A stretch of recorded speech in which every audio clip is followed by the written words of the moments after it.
What's up ITN fam, and welcome back to yet another amazing video. If this is your first time watching, I'd like to encourage you to subscribe as per usual, and also to turn on your post notifications so that you stay up to date with the awesome content that I drop on a weekly basis. Guys, South African problems. Guys, now today we're going to be talking about marriage, right? It's a huge commitment that most of us have to make for the long run. I'm going to be giving you 3 reasons why I believe most marriages are failing in today's society. We see these high divorce rates in many countries, and we wonder to ourselves, well, why does it happen? I'm going to be diving into this today. So as I said, guys, if you're new, smash that subscribe button and let's get the ball rolling. The first thing that I think heavily influences marriage today is the social media hype, right? I've talked about this in multiple videos. I've talked about how we are trying to stay up to date with what's happening, how we are trying to kind of get ourselves exposure, right? Because there are many opportunities that exist on social media with regards to jobs, with regards to opportunities to better your life. It is an endless maze of possibility, but it also has a downside in making us very, very superficial, making us, you know, want to keep up with the Joneses, right? Look at her life is perfect. Look at his life, look at his car, look at his money, look at her makeup. You know, it's the type of things that we constantly compare ourselves to. So we put ourselves in a position to kind of level up our social media game. And this is detrimental to marriage because, you know, one partner might completely dislike social media while the other partner is kind of hyping it up. And there's going to be a clash there, right? Because, for example, and I see this as a common occurrence, we have husbands, you know, getting insecure, getting jealous about what their wives post on social media.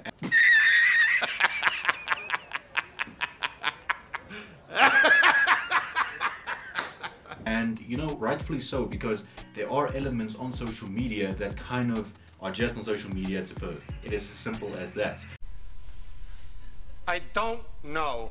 We talked about social media in a podcast. If you have not gone and checked out that podcast yet, I will link it at the top of your screens right now. So make sure you go and check out that podcast as well. But I think, you know, the social media hype is the first nail in the coffin to marriages. It's the first reason why we see jealousy between so many couples. It's the first reason why we see insecurities between so many couples, right? And it goes both ways. It goes both for the wife and goes both for the husband in some instances. But limit and really control your social media while you know you're married, right? I'm not saying don't get on social media, but just keep it respectful to your partner. That doesn't even pertain to just a marriage, it pertains to relationships as well. Before you post, think about what you're posting and think about how it will be interpreted by other people. I know this is saying you shouldn't care what other people think, and rightfully so, you shouldn't. But if you do have a significant other, you do need to be considerate of their feelings as well before you post something. And it goes both ways. Always remember that. Let's keep the ball rolling. A few moments later. The big nail in the coffin for most modern day marriages is the fact that oftentimes we prioritize or we mistake lust for true love. And fellas, unfortunately, that pertains more to us, but it was at this moment that he knew he fucked up. But it can go both ways, right? But most of the time, you know, because of the influence of social media, once you open up your Instagram feed, you immediately see an OnlyFans advertisement.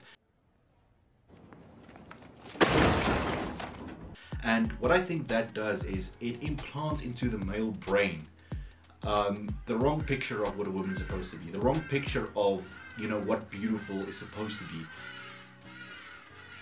You've got to be kidding me. A few hours later.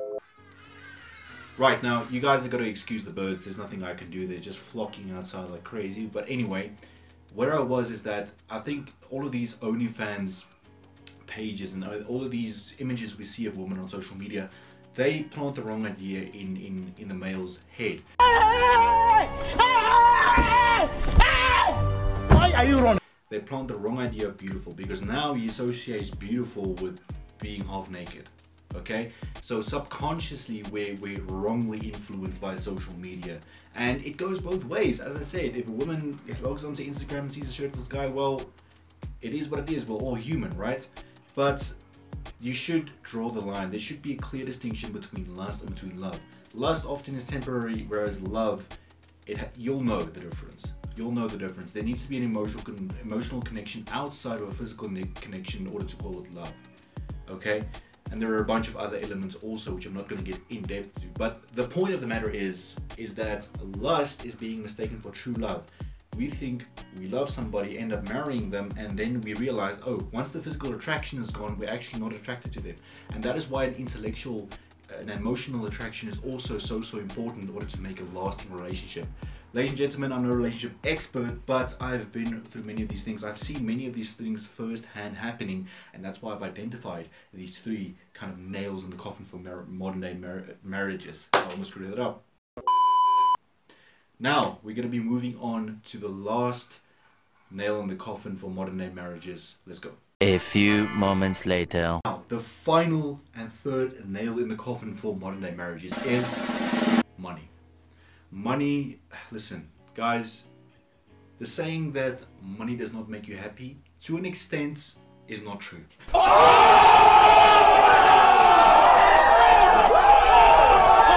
Right? There's a certain baseline, right, which you reach, in which your whole life changes once you have money, right? You can begin to afford what you couldn't afford. You can begin to pay all your bills. You can start to not worry about money as much. But as that increases, the satisfaction slowly what's the correct word? Tampers off? Is that a correct word?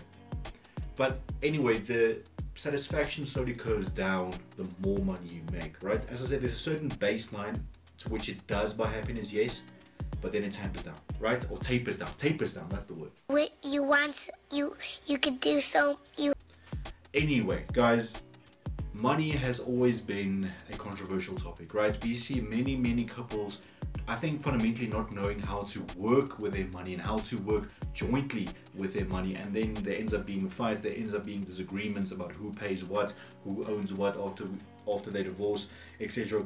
etc. So my advice would be, draw the line, right?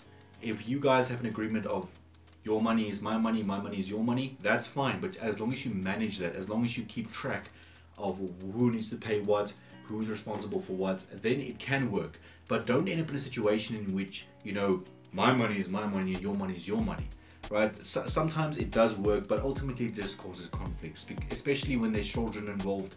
School fees need to be paid, medical bills need to be paid.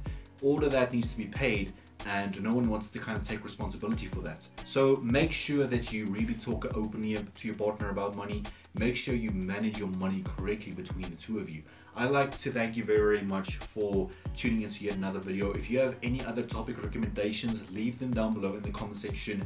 And most importantly, do not forget to share these videos with people you may think it may help, right? As many people as I can possibly help me to do that.